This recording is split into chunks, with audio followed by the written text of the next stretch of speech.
Best of friends and best of enemies. The relationship between America's founding fathers, Thomas Jefferson and John Adams, was one of mutual admiration, respect, and then at times hatred. They came from different worlds. Adams, a New England patriot and our first vice president and second president, was the workhorse of the Continental Congress. Jefferson, statesman, was the principal author of the Declaration of Independence, our nation's third president, and an aristocratic Southern slave owner.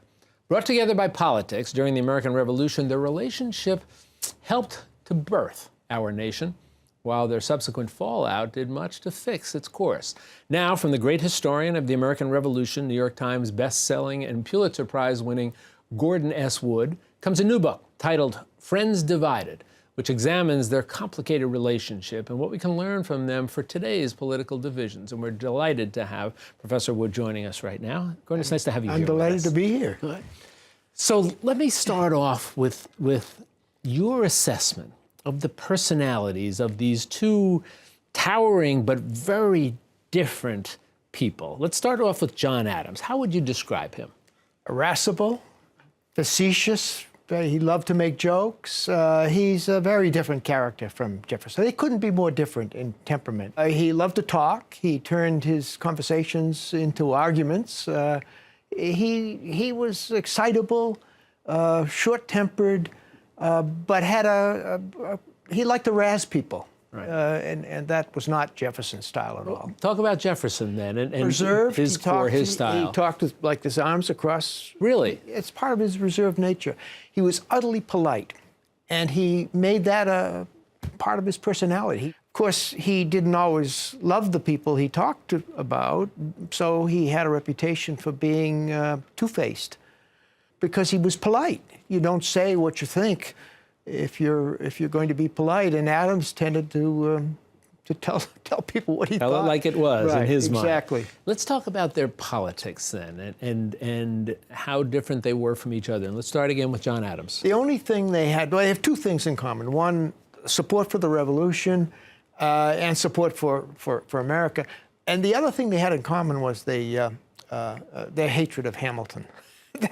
That really bonded them in some sense. What was it that generated that intense dislike? Well, for Jefferson, of course, Hamilton represented everything that he disliked. Hamilton's conception of a modern fiscal military state. Hamilton loved the Pentagon and our big government.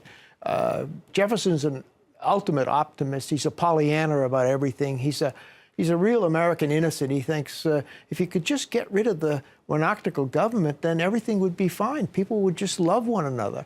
Adams said that's just hogwash. And Adams wanted what in terms of a government, strength of government? He didn't want Hamilton's kind of government. Right. He's not Hamilton's kind of federalist, but he is a federalist, right. Meaning law and order, hierarchical society. He believed in inequality.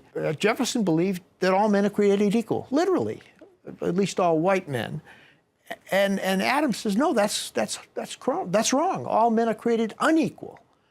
Adams is into nature, not nurture, the opposite for Jefferson. Jefferson believed, like Locke, that we were a blank slate, and experience etched itself on that blank slate and made us different. This is what accounts for the difference, experience. So he's into nurture, not nature, and that's why education is so important to Jefferson, and not for Adams. Let's talk about their falling out. They're brought together by their passion for the revolution, right. And the notion in the Continental Congress, and establishing a nation here. What then breaks them apart? Well, politics of the 1790s, essentially, and the outbreak of the French Revolution, they differ completely on the French Revolution. Jefferson is a firm advocate. He feels it's an extension of the American Revolution, and it will spread, and it will be the first of a wave of Republican revolutions, or we would call them democratic revolutions, that will sweep the world. And the great historical irony of their deaths? Well, they died on the same day, July 4th, 1826, exactly 50 years, the Jubilee of the Declaration of Independence. Now, there's a little bit of work. They were dying. They're both ill. And they wanted to end up on the same day. I mean, they wanted to die on that day. They didn't know they would both die. Right. But Jefferson says to his doctor, what day is it? And the doctor says, it's July 3rd. And Jefferson, he hangs on For one more day. a few hours more Right. and makes it. And Adams does something of the same sort. He has no idea, of course, his last words were, Jefferson survives. Technically, that's not true because Jefferson died 5 hours earlier, but in a larger imaginative sense, symbolic sense, Jefferson does survive in a way he does not. I mean, Jefferson is a world-class hero. He's got a World Heritage Site, Monticello. He has hundreds of thousands of visitors every year to Monticello.